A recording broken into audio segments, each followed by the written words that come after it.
एक घर के कमरे से अजीब सी कहराने की आवाज आ रही थी। वहीं उसी घर में दूसरे रूम से हंसी की आवाज गूंज रही थी।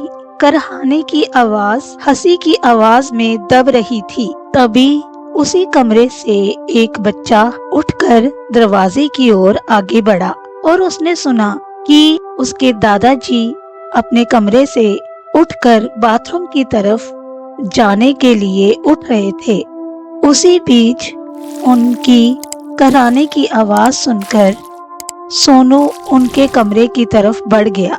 सोनू के दादाजी शुगर से बीमार थे, जिसकी वजह से उनकी आंखों की रोशनी कम हो गई थी।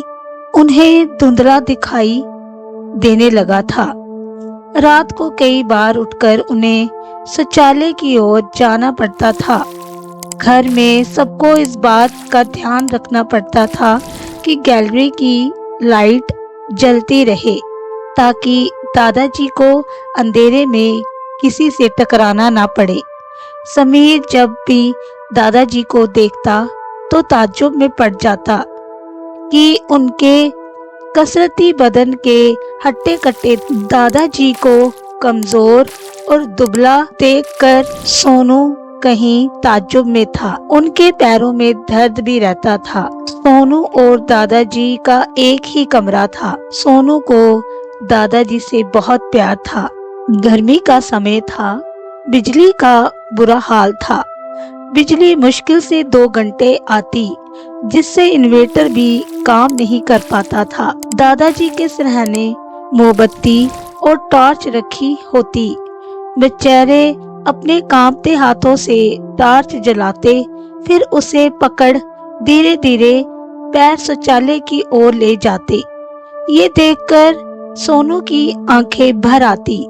उसने मन ही मन तय किया कि चाहे जितनी गहरी नींद में वह डूबा हो, परंतु आलस में पड़ा नहीं रहेगा। खटपट की आवाज सुनते ही उठ बैठेगा। क्या बात है दादाजी? सोनू ने दादाजी को बेचैन देखकर पूछा। देखो, ये टॉर्च कल ही बनवाई थी, आज फिर अटक अटक चल रही है। आज हवा तेज है, मोमबत्ती बुझ जाएगी।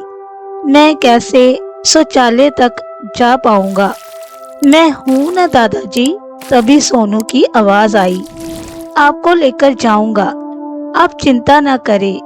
वह हंसा, तेरी नींद खराब होगी, सुबह तुझे स्कूल भी जाना है। दादाजी बोल पड़े। क्यों दादाजी, आपको भी तो ऑफिस जाना होता था, मगर आप मुझे गोद में उठाकर टहलते रहते थे जब मुझे बुखार हुआ था, याद है आपको? सोनू ने प्यार से बोला। चलिए दादाजी, कहता सोनू उन्हें चप्पल देकर उनका हाथ पकड़कर आगे बढ़ा। उसको दुख हो रहा था कि दादाजी कितने कमजोर हो गए हैं, जो टॉर्च का बटन भी ठीक से दबा नहीं पाते हैं और सोचते हैं कि टॉर्च खराब है। दूसरे दिन सोनू जब स्कूल से लौटा और बैग रखने कमरे में गया तो देखा कमरे में उसकी मेज और कुर्सी नहीं थी। दादाजी बिस्तर पर लेटे आंखें बंद किए धीरे धीरे करहा रहे थे। मम्मी से पता चला कि उसका बिस्तर गैलरी के पास वाले कमरे में लगा दिया गया है। वह कुछ समझ नहीं पाया। खाना खाते हुए उसने पूछा, माँ, चाचा जी आ रहे हैं क्या? नहीं तो, माँ ने बोला। फिर मेरी मेज दादाजी के कमरे से निकालकर उसे छोटे कमरे में क्यों रखवा दी? तुम्हारे पापा कई दिनों से कह रहे थे कि समीर की नींद और पढ़ाई उस कमरे में रहने से ठीक तरह से नहीं हो रही। आज मौका मिला तो कमरा साफ करके तुम्हारी चीजें सजा दी। ये कहते हुए माँ ने खीर का कटोरा आगे बढ़ाया। मगर माँ, अगर दादाजी को रात के समय किसी की जरूरत पड़ी तो? सोनू ने परेशान होते हुए पूछा। बात तो तुम्हारी सही है, लेकिन उनका तो बुढ़ापा है बेटे। मगर तुम्हारी तो सारी जिंदगी सामने पड़ी है, माँ ने रोटी सेकते हुए कहा। बेकार की चिंता मत करो, थोड़ी सी लापरवाही के चलते अगर नंबर कम आए तो साल भर की मेहनत पर पानी फिर जाएगा। इतना कहते हुए पापा ने ब्रीफ केस मेज पर रखा और जूता खोलने लगे। पापा की बात सुनकर सोनू की भूख ही मर गई। वह अधूरा खाना छोड़ दादाजी के पास जाकर बैठ गया।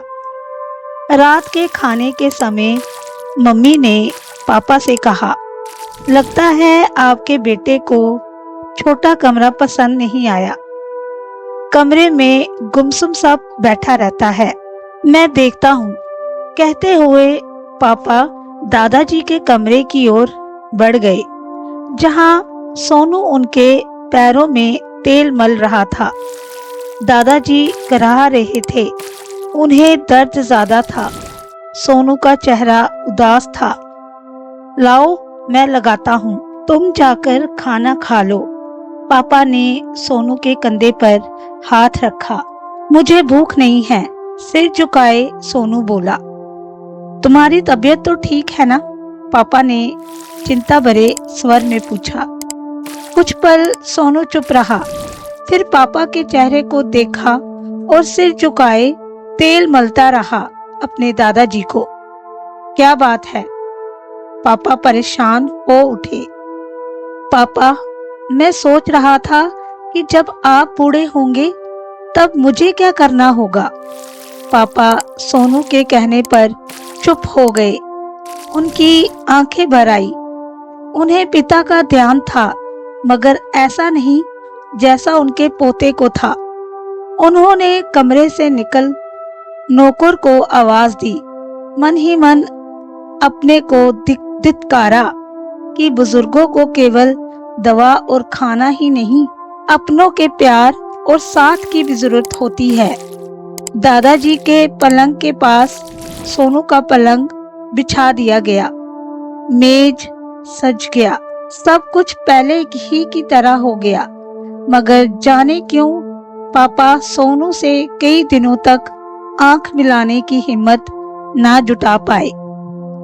इस कहानी से क्या सीख मिली ये तो बताने की जरूरत नहीं पड़ी, लेकिन प्यार से पलंग पर पड़ा इंसान ठीक हो सकता है, ये सीख जरूर मिल गई।